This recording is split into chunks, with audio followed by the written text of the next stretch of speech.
The wind sweeps low across the Arctic tundra, bending the grasses that cling to a land that still half remembers winter.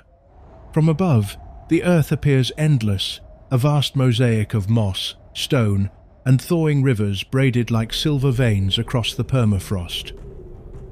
The silence feels absolute, then the ground begins to tremble. At first it is only a murmur beneath the wind, a rhythm without drums, a vibration older than memory. The hum rises higher, and the horizon shifts, revealing movement where moments before there was none. They arrive like a living storm. Thousands of bodies burst across the open tundra, their formation undulating and reshaping, as if guided by a single breath. The herd stretches for miles, a river of muscle and antlers spilling across the thawing land. Hooves strike the permafrost with a hollow thunder, splintering hardened ice, lifting dust and fragments of frozen ground. Each step sends tremors through a surface that only weeks ago lay locked in winter's grip. Closer now, the air fills with vapor. Breath bursts from flared nostrils in white plumes against the cold. Eyes wide and unblinking, dark and reflective, scan the shifting edges of the herd. Ears flick at every sound. Antlers sway and brush against one another, a faint rattle of bone on bone, with velvet still clinging to some like a fragile crown. Within the mass, calves run on unsteady legs. Born in motion, they struggle to match the relentless pace. One young calf stumbles, legs folding beneath it, as the herd flows around its small body. For a fraction of a second, the migration threatens to leave it behind. Its mother turns instantly, pushing, urging, lifting the calf with fierce insistence. There is no pause, there is no refuge. Only forward. The wind tears across the plain, carrying sand and the sharp scent of thawing tundra. Dust rises in spirals around the pounding hooves. Muscles flex beneath thick coats designed by evolution for a land that offers nothing freely. The herd does not scatter, it tightens, it compresses, it moves as a single organism with thousands of beating hearts. Ahead, a river cuts their path, swollen with meltwater, cold as glacial memory. Without hesitation, the front ranks plunge in, water erupts upward in silver arcs. Bodies press shoulder to shoulder against the current.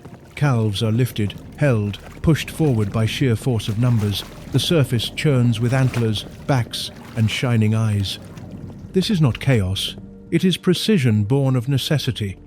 Across this vast northern wilderness, distance is destiny. Each step is calculated in calories, each mile is paid in strength, and still they run. Welcome to Alaska, where survival is measured in miles. The thunder of hooves fades into a steady rhythm. The herd continues forward, but the spectacle softens into something more deliberate. Migration is not a rush, it is a calculation. Along the distant ridgelines, shadows move with silent purpose. A pair of grey wolves trails the outer edges of the herd, bodies low against the wind. They do not hurry, they watch. Wolves understand patience. They read weakness, the way the wind reads grass. A slight limp, a lagging step, a calf that hesitates half a second too long. The herd senses them without seeing them, tightening almost imperceptibly. Thousands of animals adjusting space in subtle waves of reaction. High above, a golden eagle circles in widening spirals. Its wings hold steady against the cold air rising from the tundra. Eyes sharper than any lens scan the shifting mosaic below. A newborn calf, still unsure in its coordination, flickers briefly between bodies. The eagle tilts, calculating. It waits for isolation. It waits for opportunity. The wind intensifies. Freezing rain sweeps sideways across the plain, stinging exposed skin, flattening fur against muscle. Energy drains in increments too small to see. Each kilometer demands fuel, stored fat burned to keep pace, to stay warm, to stay alive. Migration is a ledger written in calories. Near a swollen bend in the river, another presence waits. A massive grizzly bear stands half submerged at the bank, water streaming from its thick coat. It has learned the rhythm of the crossing. It knows that panic creates separation, that currents create confusion. It watches as the front of the herd enters the water. Bodies pressing forward, calves lifted by the momentum of adults. In the turmoil, a small figure falters. A calf slips on slick stones, legs folding awkwardly beneath it as the current pushes sideways. For a heartbeat, it disappears among shoulders and splashes. Its mother turns instantly, pushing against the flow, her muzzle pressing firmly against the calf's side. She pushes, braces her body against the current until the calf regains its footing. Around them, antlers knock softly in the chaos, not aggression, but friction in tight spaces. At the riverbank, the wolves appear again, testing the confusion at the edges. They lunge forward, retreat, lunge again, probing like fingers against fabric, searching for a tear. The herd does not break. It compresses, surges forward, and regains formation on the opposite bank, water streaming from coats as the wind strips heat from their bodies. They do not look back. They cannot afford to. This is not romance carved into the wilderness. It is arithmetic under pressure. Every predator calculates. Every storm exacts a cost. Every stumble risks disappearance. And still they move. Because this journey does not begin in fear. It begins in instinct. The herd is only a moving thread within a tapestry far older and far larger than itself. To the south, mountains rise, a jagged spine of rock and ice known as the Brooks Range. For nearly 1,000 kilometers, these peaks stretch across northern Alaska like a frozen barricade, their summits carved by glaciers, their valleys shaped by meltwater that has flowed for millennia. Even in summer, snow clings stubbornly to the highest ridges. In winter, the range becomes a fortress of wind and white. North of these mountains lies a world that, at first glance, appears empty. This is the Arctic tundra, vast, treeless, and deceptively alive. Beneath its thin skin of moss, sedges, and low shrubs lies the permafrost, ground that has remained frozen for thousands of years. It is land locked in suspended time. When summer arrives, only the uppermost layer softens, turning the surface into a mosaic of marsh and meadow, while the deeper ground remains hard as iron and unyielding. Rivers weave across this plain in silver threads, shifting course each year as the thaw loosens their banks. In protected expanses like the Arctic National Wildlife Refuge, the land unfolds uninterrupted to the horizon. No cities, no highways, only wind-carving patterns in the grass, and water reflecting the sky like fractured mirrors. Yet this landscape is far from static. For half the year, winter reigns with absolute authority. Temperatures plunge far below freezing. Storms sweep unhindered across the open terrain. Darkness settles and remains. In the depth of the Arctic winter, the sun does not rise above the horizon. Weeks pass in twilight and shadow. Life slows. Movement is conserved. Then, without ceremony, the Earth's axis tilts back toward the light. Spring does not creep here. It erupts. Snow collapses into streams. Ice fractures. The sun climbs higher each day until it refuses to set at all. The midnight sun circles the sky, skimming the horizon but never disappearing. For weeks the land exists in perpetual light, a golden, unbroken illumination that accelerates growth at astonishing speed. Plants burst from the thawed ground, insects hatch in overwhelming numbers. Energy floods the system. This is a land of violent contrasts, darkness and brightness, scarcity and sudden abundance, stillness and explosion. Every living thing here is tuned to these extremes. To mistime a movement is to fall behind the season itself. The wind carries no softness, only instruction. Across this shifting terrain, over mountains, through marshes, across rivers that freeze and flood, one animal has learned not just to survive, but to measure its life in motion. In this land of light and shadow, one animal has mastered distance. Across the tundra moves an animal designed not for comfort, but for endurance. The caribou is not massive in the way a bison is massive, nor armored like a muskox. Its power lies in efficiency, in physics disguised as fur and bone. A close-up reveals the first secret. Each strand of its winter coat is hollow, not metaphorically hollow, structurally hollow. Tiny, air-filled tubes trap heat against the body, creating insulation so effective that snow can rest on a caribou's back without melting. Air is a poor conductor of heat. By retaining pockets of it within their fur, caribou build a thermal barrier against Arctic winds that would strip heat from most mammals in minutes. The coat appears dense and coarse to the eye, but within it lies a silent architecture of survival. Beneath that coat, the muscle is lean, built for distance rather than display. The camera drops to the ground as a hoof presses into the soft spring mud. It spreads outward, widening like a natural snowshoe. In winter, these same hooves harden along the edges, becoming sharp-edged tools capable of scraping hardened snow to reach lichens buried below. In summer wetlands they flex and splay, preventing the animal from sinking into the thawed tundra. One limb adapts to two opposing worlds. Breath spills from flared nostrils in dense clouds. Within the caribou's nasal passages lies another refinement, a countercurrent heat exchange system. Warm blood traveling outward passes near cold blood returning inward. Heat is transferred before it can escape. Incoming air is warmed before reaching delicate lung tissue. Exhaled air releases less heat than it otherwise would. Nothing is wasted. Every degree conserved matters across thousands of kilometers. Then there are the antlers. In most deer species, only males possess them. Caribou defy that rule.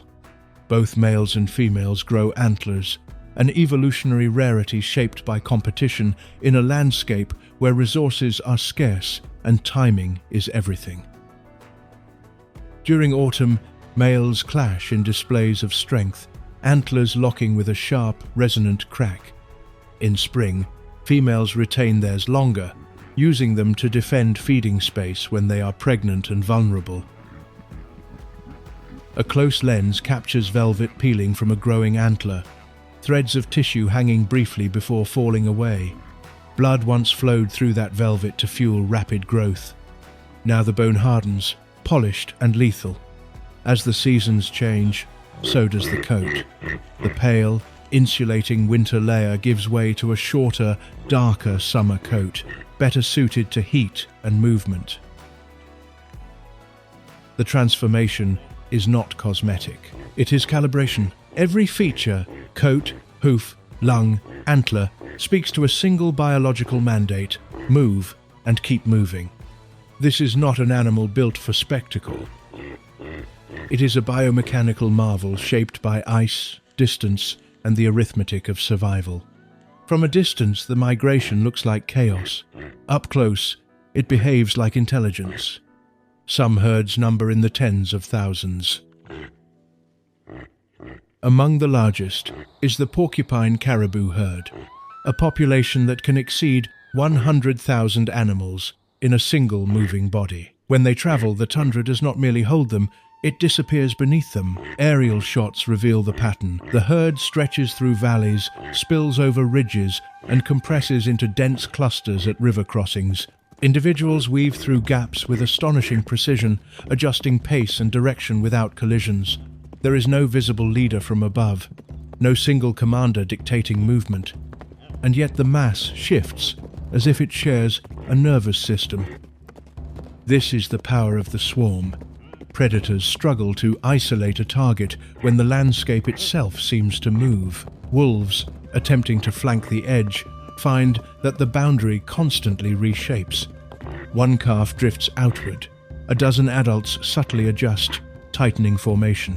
Density becomes defense. Confusion becomes shield. The individual is vulnerable. The multitude is formidable. Communication is nearly silent. An ear flick, a slight lift of the chin, the angle of a body turning into the wind. Caribou read one another through posture and movement. Scent travels quickly in the cold air, carrying information invisible to the camera.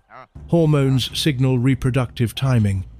Stress scents ripple through the herd as danger approaches, accelerating reaction even before predators are seen. During the calving season, synchronization becomes extraordinary. Within a narrow window of days, thousands of females give birth almost simultaneously. Calves flood the tundra in a sudden pulse of new life. Predators cannot consume them all. Sheer abundance overwhelms risk. It is mathematics again. Safety in overwhelming numbers. But numbers alone do not explain the journey. The routes traced by the herd today reflect paths traveled for generations. Older females hardened by multiple migrations remember river bends, mountain passes, valleys thick with insects that must be avoided. Young animals imprint on these corridors, learning the terrain not through maps, but through repetition. The land becomes encoded in movement. Scientists debate the exact mechanisms: magnetic sensitivity, celestial cues, landscape memory. The working theory suggests a blend of inherited instinct and learned experience. The herd is not simply reacting to the present, it is carrying the past forward step by step. A calf pauses briefly, distracted by a shifting gust. Its mother nudges it back into rhythm. Around them, thousands of hooves strike the ground in a synchronized cadence.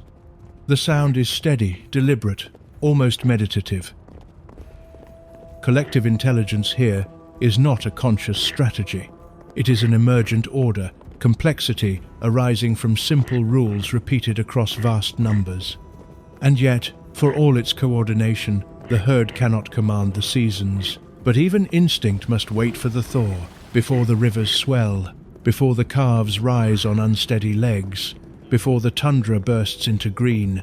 There is winter. The land hardens into stillness. Snow stretches to every horizon, erasing trails, swallowing rivers, smoothing the earth into a white expanse without edge or feature. The wind does not blow gently here. It lashes. It strips heat from exposed skin in seconds. Temperatures drop far below freezing, and daylight shrinks to a pale arc that barely grazes the southern sky. The herd slows. Movement becomes measured, deliberate. Energy is no longer spent freely. Every step must be justified. Beneath the snow lies their winter sustenance: lichen, an organism composed of fungus and algae that grows slowly over rock and soil. It is not rich in calories, but it is reliable. And reliability, in winter, is wealth. A caribou lowers its head and scrapes the snow with its hoof. The hoof strikes, scrapes, digs, a behavior known as cratering. Snow is pushed aside in rhythmic bursts until the buried vegetation is exposed. Steam rises from the animal's muzzle as it feeds, breath condensing in the frozen air. Around it, dozens more carve shallow holes into the landscape, each a small excavation in a vast white desert. The work is constant, the intake is minimal. Fat reserves built during the summer are now currency. With each passing week, flanks narrow, muscles tighten against bone. The herd spreads slightly across the tundra to reduce competition for buried forage. But distance increases vulnerability. In this season, advantage shifts. The grey wolf thrives where hooves struggle. Its long legs carry it effortlessly across hardened snow. Its wide paws distribute weight like natural snowshoes. A pack of wolves moves in silent coordination, breath invisible against the dark storm sky. Their endurance matches that of the caribou, but they do not need to dig to find their food. They only need to find weakness. A weakened adult lags behind the others. A calf born late the previous spring moves with a subtle hesitation. Wolves detect deviations measured in fractions of a second. They fan outward, then inward, closing space with clinical precision. Yet even in winter, the herd does not collapse. They cluster against the wind, bodies angled to reduce exposure. They maintain movement. They endure. The strategy is not speed, but survival through restraint. This. Storms pass. Darkness persists. Hunger becomes a silent companion, never fully absent. There are no dramatic chases across sunlit plains here, no abundance to celebrate, only persistence written in muscle and instinct. Winter does not kill quickly, it erodes. Change begins subtly. A crack runs through the ice. Under a sky that no longer yields so quickly to darkness, the tundra exhales. Sunlight lingers minutes longer each afternoon, then hours. Snow softens at its edges. What was once hard as iron begins to sink and glisten. Water seeps downward, seeking old channels beneath the frozen skin of the land. Then, almost overnight, the stillness fractures. Rivers swell with meltwater descending from distant slopes. Plates of ice shift and collide, grinding together with a deep, resonant groan before breaking into violent fragments. The white silence of winter gives way to the sound of running water, urgent, insistent. Close to the ground, moss emerges from beneath retreating snowbanks, its color striking against the fading white. Sedges push upward. The tundra does not bloom gently. It erupts with compressed intent, racing against time under lengthening days. And the herd feels it. No trumpet sounds. No visible command is given, yet tension builds among the caribou like static electricity in the air. Heads lift more often, ears turn toward distant horizons. Movement becomes restless, less anchored to winter feeding grounds. Within the bodies of pregnant females, hormonal rhythms shift in response to light and temperature. Increasing daylight influences internal clocks, circadian systems finely tuned to seasonal change. Fat reserves are unconsciously assessed. Timing must be precise. Calves must be born, where forage will soon be most abundant, and predators slightly fewer. One by one, heavily pregnant females begin to move north. At first, the movement is subtle, a small group peeling away from the main body. Then more follow. The separation is not chaotic, it is intentional. These females carry the next generation, and their destination lies far beyond the wintering grounds. Aerial images capture the herd stretching across the thawing plain, its density elongating into lines and tributaries, pointing toward distant mountains and coastal tundra. The ground beneath them shifts from hardened snow to saturated earth. Hooves splash through shallow meltwater. Breath no longer freezes instantly in the air. Ice collapses along riverbanks as the caribou approach. Fragments tilting into turbulent currents. The animals hesitate only briefly before entering icy crossings. Instinct overriding caution. They have done this before, or rather, their lineage has. Memory flows not as thought, but as impulse shaped by generations. The sun rises higher now, tracing wide arcs across a sky that seems reluctant to darken. Shadows shorten. Days stretch into luminous evenings.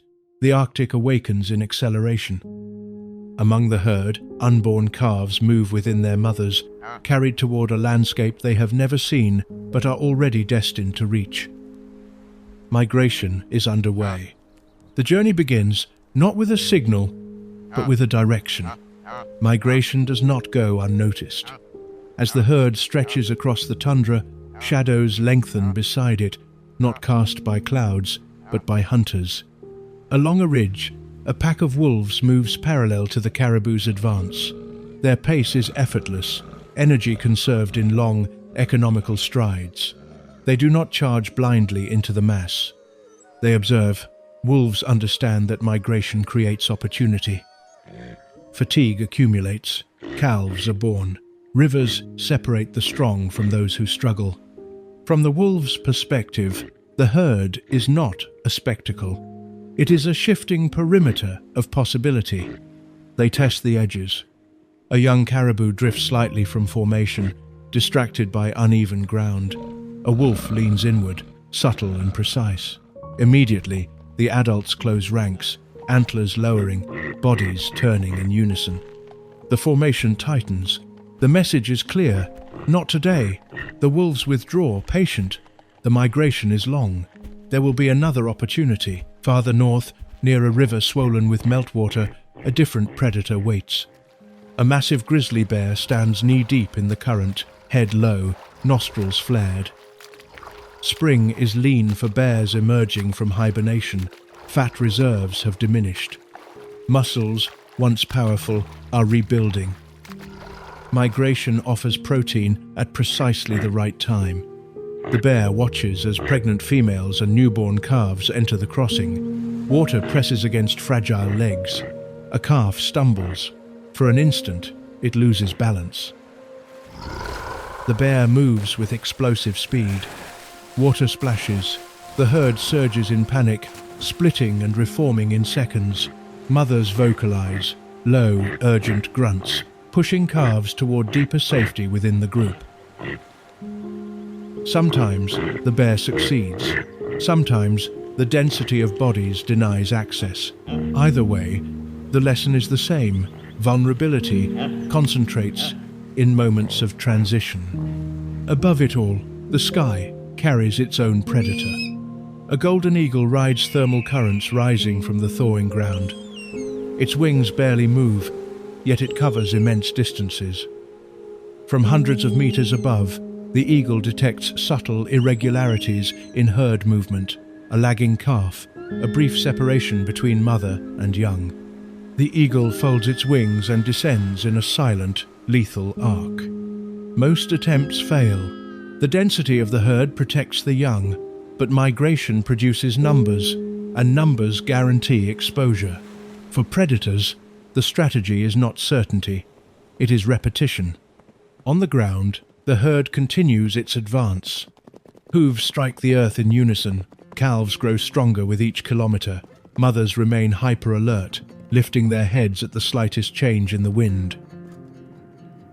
Wolves stalk, the bear patrols crossings. The eagle circles above.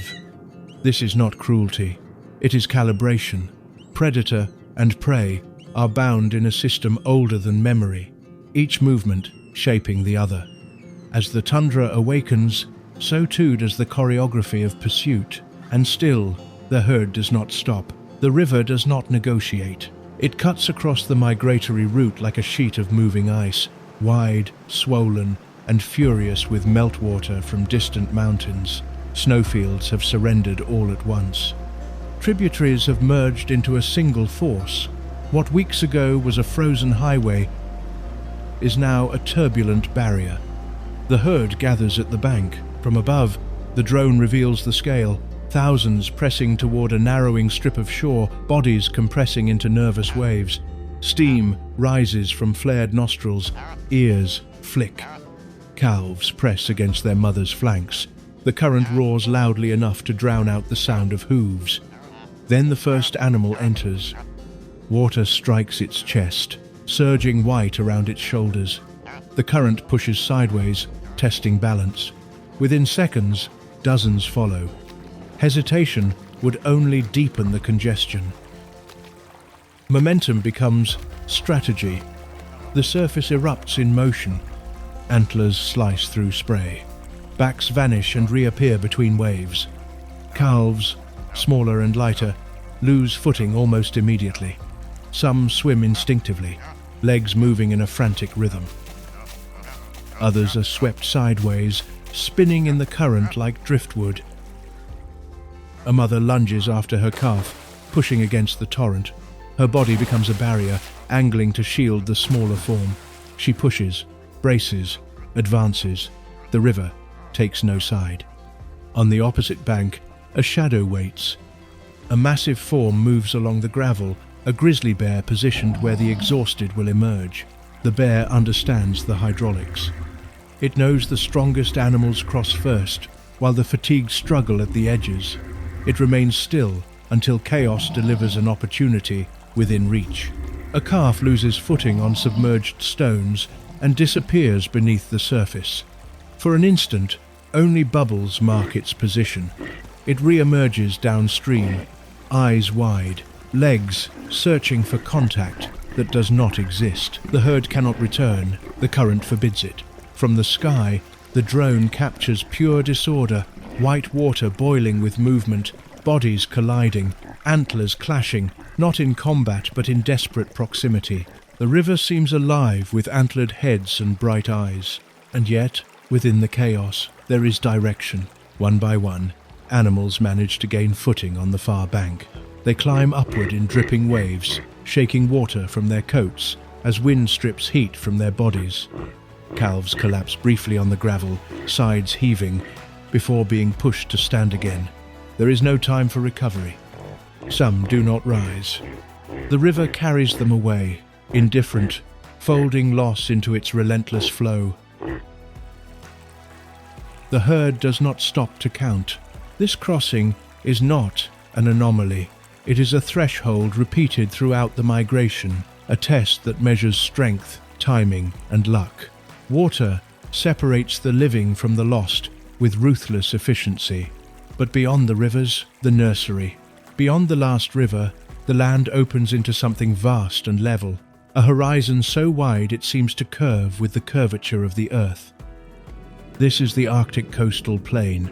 Here, the tundra stretches northward toward the Arctic Ocean in a band of sedge meadows, shallow wetlands, and gently rolling terrain. The ground remains underlain by permafrost, but summer warmth softens the surface enough to ignite a brief and explosive growing season. Grasses shimmer in the constant wind. Pools of meltwater reflect a sky that refuses to darken. The wind is not incidental here, it is protective. Strong, steady coastal winds sweep across the plain, dispersing the scent of newborn calves and discouraging some predators from lingering too long. Wolves move farther inland. Bears patrol rivers and foothills. The open expanse offers visibility and a measure of safety through exposure. There is little shelter, but also fewer points of ambush. Pregnant females arrive in small groups, separating from the main body of the herd. They spread across the landscape, selecting slightly elevated ground where drainage is better and visibility extends for miles. The tension that drove them north now settles into something quieter, more focused. Birth begins quickly. A female lowers herself into the grass. Within minutes, a calf enters the world. Wet, fragile, and remarkably complete. There is no prolonged labor, no extended vulnerability. Efficiency defines even this most delicate moment. The mother rises quickly, turning to lick the calf, stimulating circulation, memorizing scent and sound.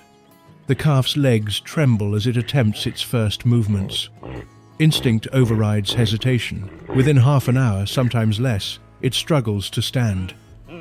Knees buckle, it falls. The mother nudges firmly, almost impatiently. Time is precious. Within an hour, many calves are on their feet, unsteady but determined. Within hours, they can run. Close-ups reveal the details. Hooves disproportionately large in relation to slender legs. Dark eyes alert from the beginning. A coat that already insulates against cold winds. There is no childhood in the Arctic. There is acceleration. Across the plain, thousands of calves are born within a compressed window of days. The landscape transforms into a nursery stretched across hundreds of kilometers. Soft bleats carry on the wind. Mothers remain vigilant, lifting their heads at distant movements, bodies positioned between their young and any possible threat. The tone of the migration changes.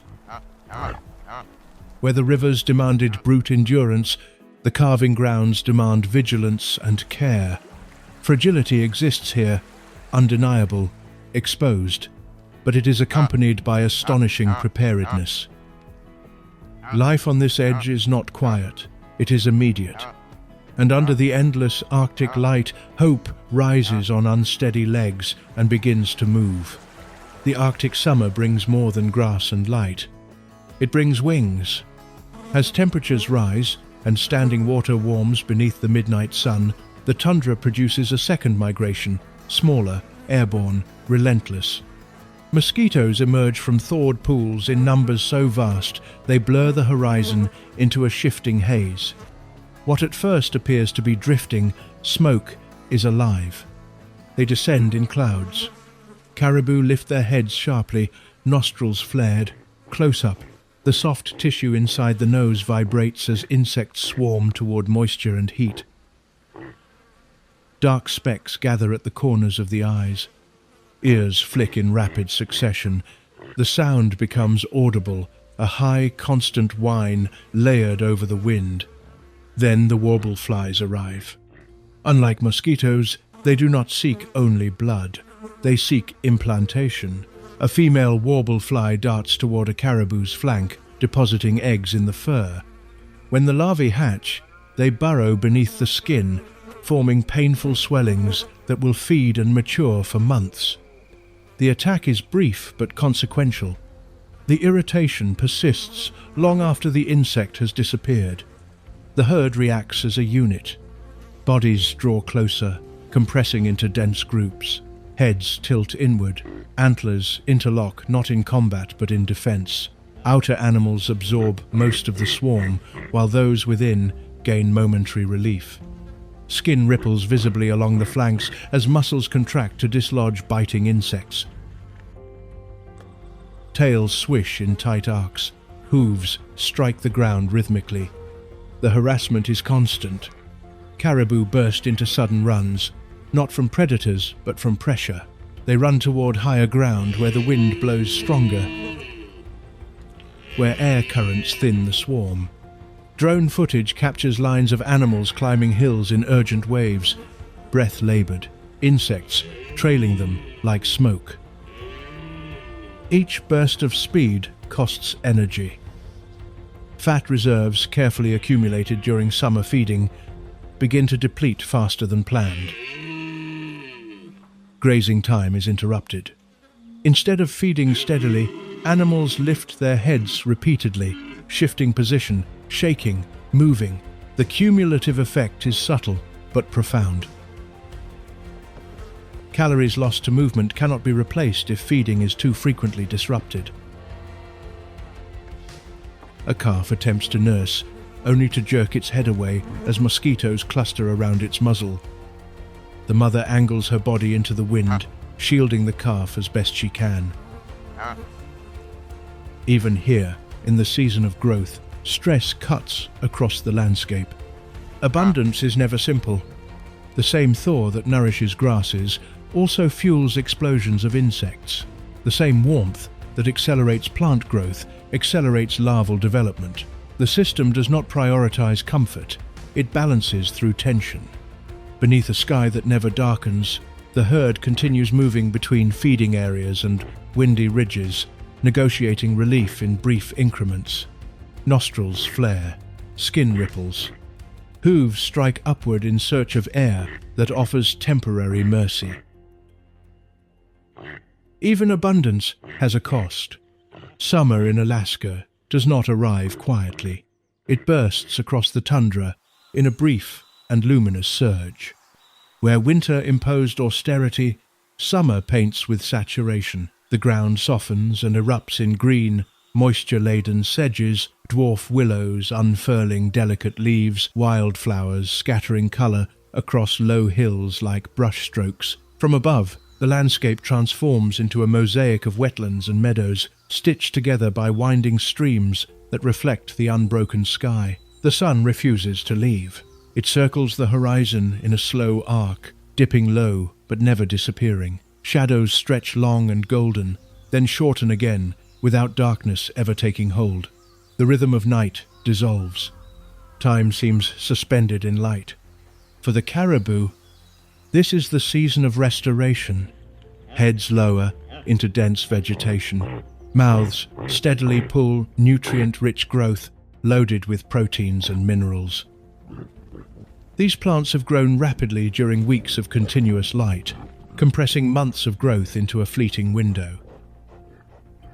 The tundra offers everything it can, and the herd feeds with quiet intensity. The calves change almost visibly. Just weeks ago they stood on trembling legs. Now they run in tight circles around their mothers, muscles strengthening with each playful burst. Their coats thicken. Their movements become confident. Milk still sustains them, but increasingly they sample vegetation on their own, learning the taste and texture of the land that will sustain them independently. Close up, a calf leaping over moss, legs suddenly coordinated, hooves landing with precision instead of panic. The transformation is rapid because it must be. Winter waits patiently beyond the horizon. Among the adults, another structure grows with astonishing speed. Antlers expand in velvet, nourished by a dense network of blood vessels pulsing with nutrients drawn from summer forage. Within months, bone extends outward into elaborate, branching forms. What was once a smooth crown becomes a complex architecture of tines and beams. The growth ranks among the fastest in the animal kingdom, a seasonal investment fueled entirely by this narrow window of abundance. Wide shots capture the herd spread across green plains beneath endless light. Some graze in scattered groups, others lie resting, chewing methodically as the wind combs their coats. Rivers glint in the distance. Mountains remain silent along the southern horizon. For a moment, the migration slows into something almost peaceful. The urgency of river crossings fades. The tension of calving softens. Even insect clouds diminish on windier days. Energy lost in winter is rebuilt. Fat reserves accumulate once more beneath summer coats. But the Arctic grants no permanence. This brilliance is temporary by design. The light that now seems eternal will begin, almost imperceptibly, to withdraw. For now, beneath a sky that never fully darkens, the herd thrives in a season that exists precisely because it is brief. Caribou are not alone in their devotion to distance. Across Alaska, movement is a language spoken by nearly every living thing. The tundra, the rivers, the coasts all pulse with arrivals and departures, synchronized with light, temperature, and opportunity. By late summer, rivers begin to churn with silver.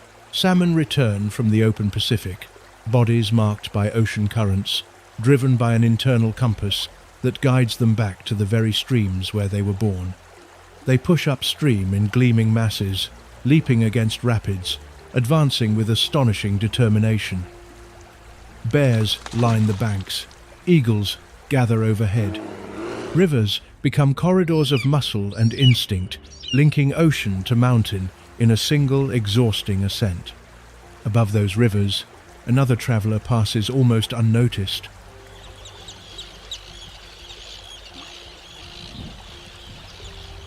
The Arctic tern undertakes the longest migration known on Earth. Each year it travels from Arctic breeding grounds to Antarctic waters and back, a round trip spanning tens of thousands of kilometers. It lives in perpetual summer, chasing light from pole to pole.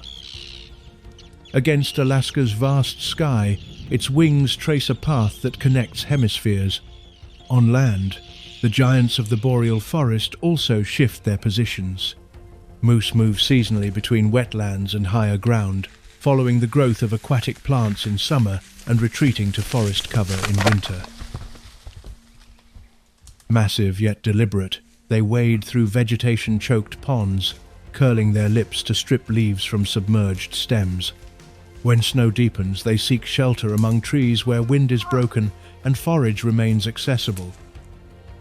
Farther north, where wind lashes the open tundra, herds of musk oxen endure in tight formations. Unlike caribou, they do not migrate long distances. Instead, they adapt through resilience, forming defensive circles against wolves, conserving heat with a dense underlayer known as kivute. Their strategy is different, but still rooted in movement across microhabitats that offer survival. From fish to birds to hoofed mammals, Alaska's wildlife follows a shared principle. To remain static is to fall out of rhythm with the land. Migration is not spectacle, it is alignment. Salmon align with river temperature and flow. The tern aligns with the tilt of the planet and ocean currents. Moose align with plant growth. Musk oxen align with wind and snow. And caribou, sweeping across the tundra in thunderous waves, align with a landscape that demands constant recalibration. What appears to be wandering is, in fact, precision. Distance becomes a strategy against hunger, predation, and seasonal collapse. Movement redistributes life across terrain, too extreme for permanence. Alaska is not a place where survival comes from holding ground. It is a place where survival belongs to those who know when to move. And across this immense northern stage, every migration, winged, finned, or antlered, tells the same story written in motion. Across Alaska, the urgency of summer gives way to something older, colder. The tundra hardens, birch leaves burn gold and fall. Frost etches delicate fractures across ponds at dawn, and the air fills with sound. For male moose, autumn is the season of reckoning. All year, they have fed in relative solitude. Now, biology changes the rules. Testosterone surges through their bloodstream, altering behavior, thickening neck muscles, sharpening tempers. Hormones, chemical messengers produced by glands, act like internal weather systems, and this forecast predicts conflict. The rut has begun. Bulls announce themselves first with sound. Low, resonant grunts roll across the muskeg. The calls are not elegant. They are blunt instruments, declarations of size, strength, and intent. Steam rises from broad nostrils in the cold dawn. Some confrontations are decided at a distance.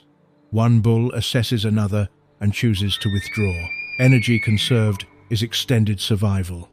But not all disputes end peacefully. When neither male yields, antlers become weapons. They circle, heads low, shoulders tense.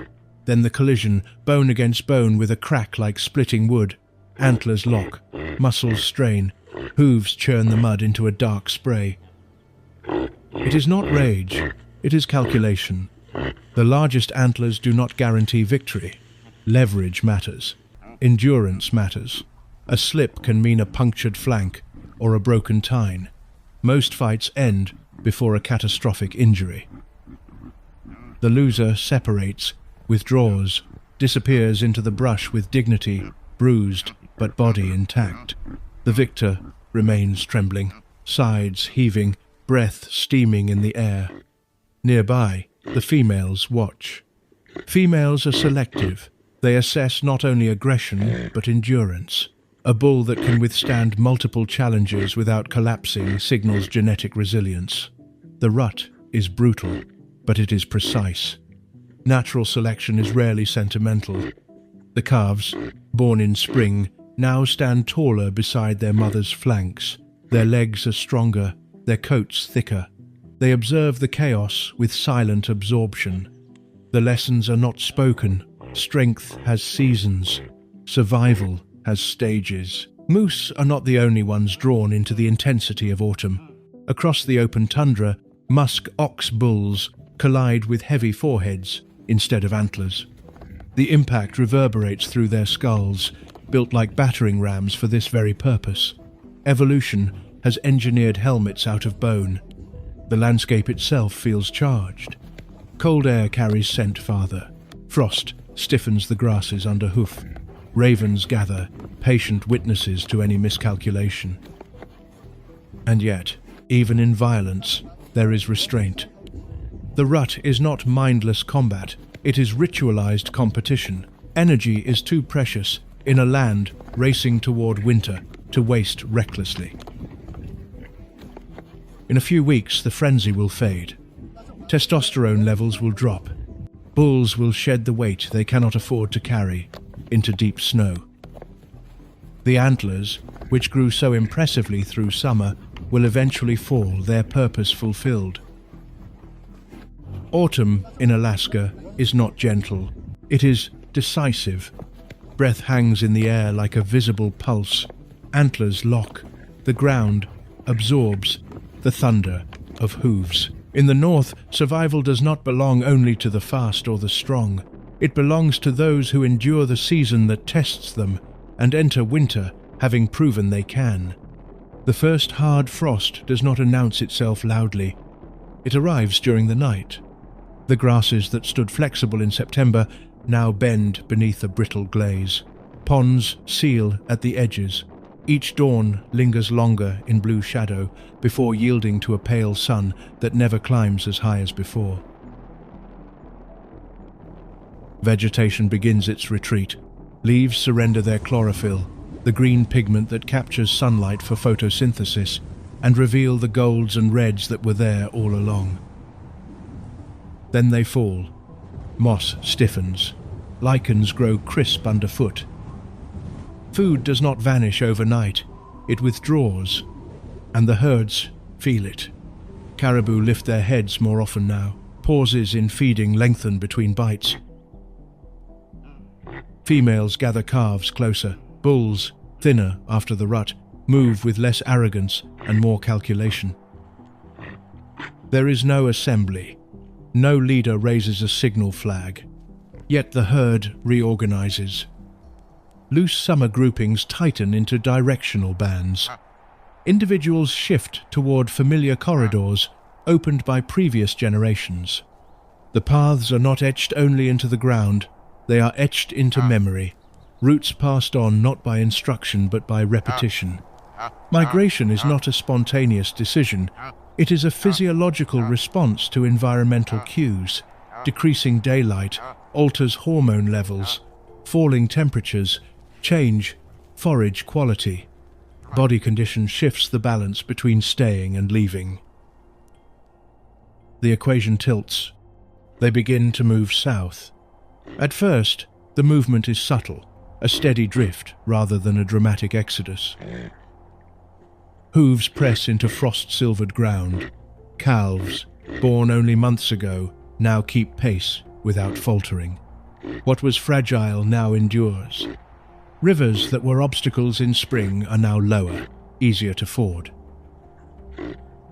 The herd flows through them with quiet determination, water splashing against thickening coats. Predators track the edges. Wolves understand the calendar as well as the caribou do. Migration compresses opportunity. Movement makes vulnerability visible. But the herd's defense is not only speed, it is scale. Thousands of bodies create confusion, dilution, survival through the crowd.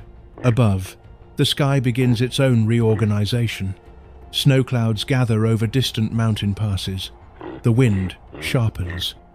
This journey south is not an escape. It is a return. Each mile retraced reinforces a pattern older than any living individual. Calves follow paths they have never seen before and yet somehow know. Scientists call it inherited instinct, behavior shaped by natural selection across generations. In simpler terms, it is memory written into biology. The land is not static, it pulses, growth and decline, abundance and scarcity, expansion and retreat.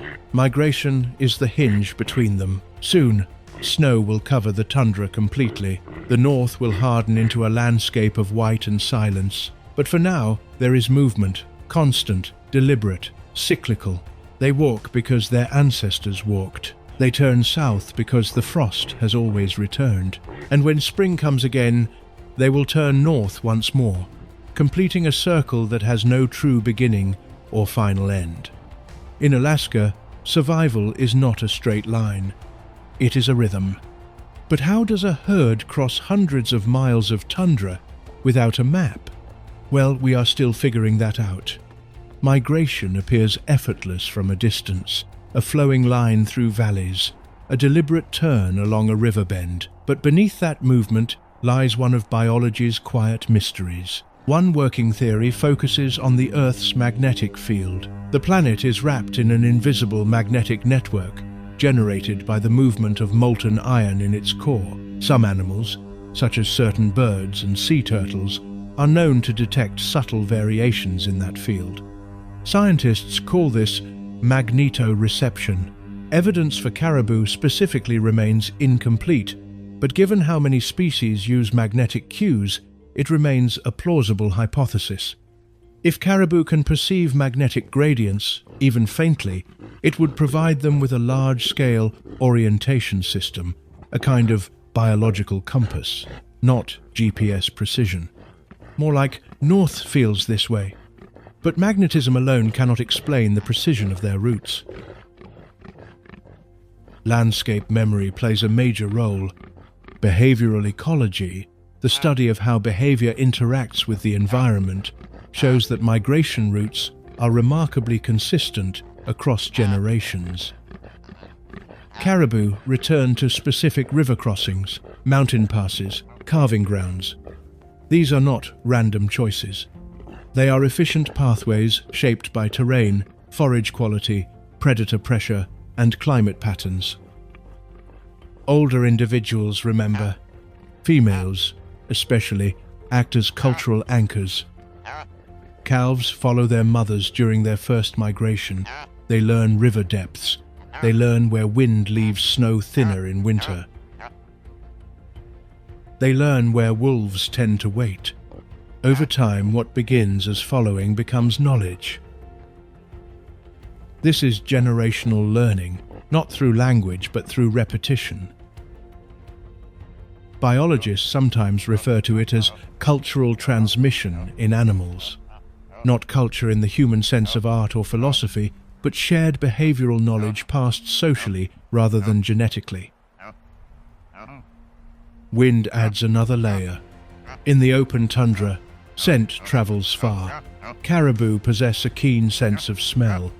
They can detect predators beyond visual range. They may also identify the scent of lichen-rich feeding areas carried on shifting air currents. Wind direction also informs movement efficiency. Traveling with or across prevailing winds conserves energy in cold environments. Navigation, then, may be a mosaic. Magnetic sensitivity as a broad orientation tool.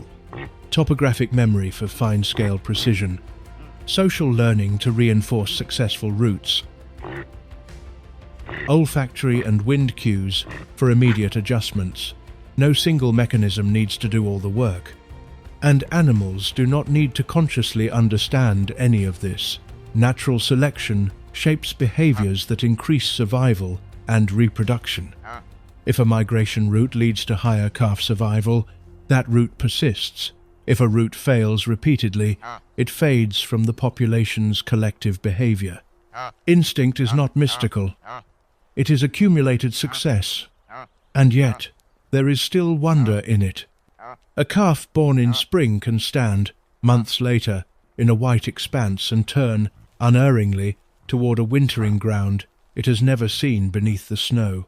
Something in its nervous system, something learned and inherited and perceived, aligns with the invisible structure of the world. Science does not diminish that mystery, it sharpens it, because the more precisely we understand migration, the more astonishing it becomes. A choreography written by landscape, climate, memory, and time, performed without maps, without debate, without hesitation. In Alaska, navigation is not about knowing where you are.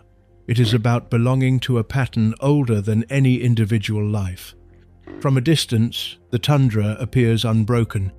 Then a straight line cuts through it. Across northern Alaska, steel and gravel trace paths that do not follow rivers or ridgelines. They follow resource maps. The most visible of these is the Trans-Alaska Pipeline System, an 800-mile engineering corridor carrying crude oil from Prudhoe Bay to the ice-free port of Valdez. Elevated in many sections to protect permafrost and allow wildlife passage, it stands above the tundra on vertical supports, a linear horizon of metal against the sky. From an engineering perspective, it is remarkable. Built in the 1970s across seismic zones and extreme climate, it represents one of the largest pipeline systems in the world. From the ground, it simply exists. Caribou approach it without ceremony. Some pass beneath elevated segments. Others detour around pump stations and maintenance roads. Studies have shown that large herds can and do cross pipeline corridors, though behavior may change locally, depending on traffic, noise, and season. Roads are less flexible. Gravel access roads accompany the infrastructure, fragmenting what was once continuous movement space. In summer, plumes of dust trail behind trucks. In winter, compacted snow hardens into easier travel corridors, not only for caribou, but also for predators. Wolves can use packed routes to move more efficiently, subtly altering hunting dynamics. Fragmentation does not always mean total blockage. It often means disruption. Migration depends on flow. When routes narrow, divert, or intersect with human activity, timing shifts. And timing, in Arctic systems, is precise. Calving must align with peak forage. River crossings must occur before freeze or flood. Small delays can ripple outward. Aircraft add another layer. Low-flying planes servicing remote sites or conducting surveys produce intermittent bursts of noise that travel far across the open tundra. Caribou typically respond by bunching tightly or moving away from disturbance. Reactions are usually temporary, but repeated disturbances accumulate energetic costs, additional movement, elevated stress. Next, enodes. The landscape is no longer shaped only by wind and ice. Pipeline corridors, drilling pads, seismic lines, these are forms of spatial reordering. Behavioral ecology reminds us that animals respond to risk, energy balance, and predictability. Infrastructure introduces new variables into that equation. And yet, coexistence is not a simple binary of presence or absence. Regulations require elevated pipeline segments in key migration zones, environmental monitoring tracks, herd health, and calving success. Industry, government agencies, and indigenous communities intersect in ongoing negotiations over land use and wildlife protection. The horizon contains both caribou and steel. Neither fully erases the other. In Alaska, migration still unfolds. Hooves still press frost into the ground. But now, woven into that ancient rhythm, are straight lines drawn by human intent. The tundra remembers glacial ages. It now also remembers engines. Long before steel crossed the tundra, stories did.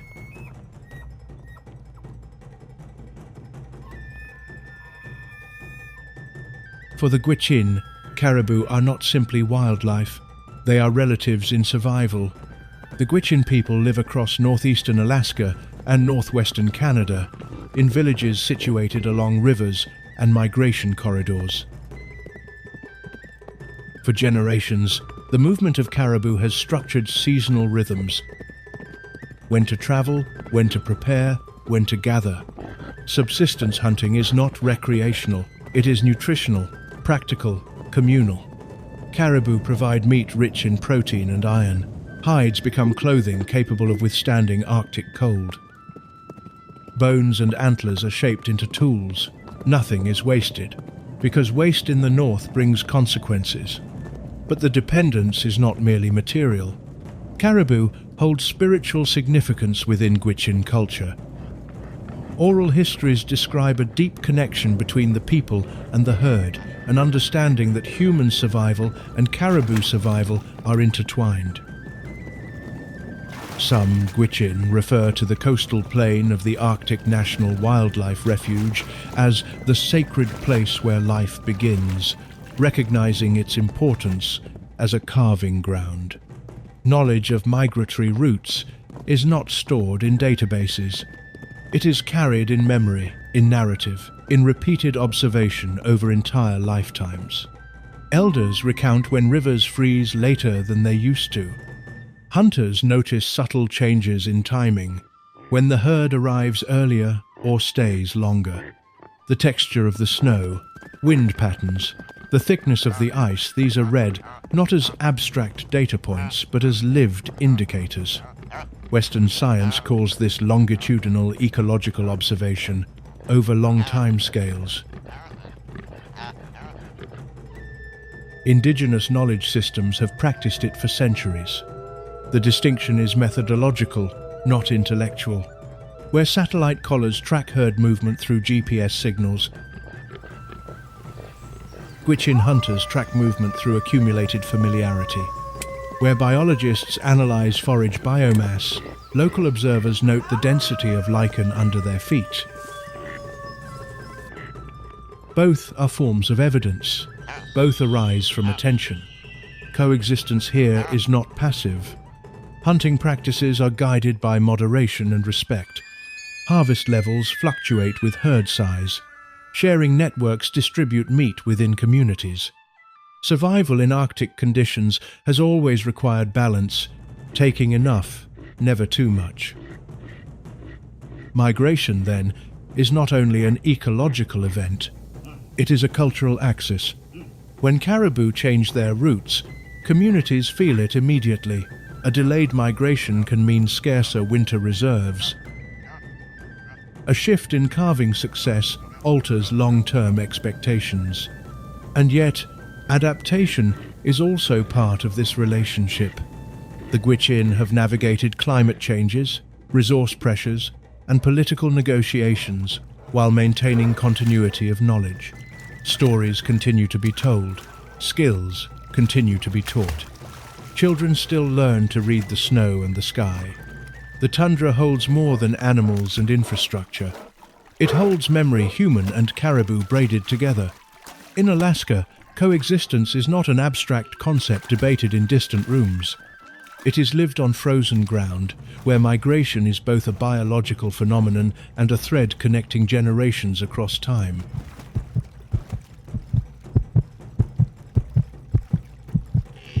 Climate change, a changing Arctic. The Arctic is warming, not dramatically in a single season, not with sudden theatricality, but steadily, measurably, over decades. Instrumental records show that northern latitudes are warming at approximately twice the global average, a phenomenon known as Arctic amplification. The mechanisms are complex. When sea ice melts, darker ocean water absorbs more solar radiation. When snow cover recedes earlier in spring, exposed ground warms faster. Feedback loops reinforce the trend.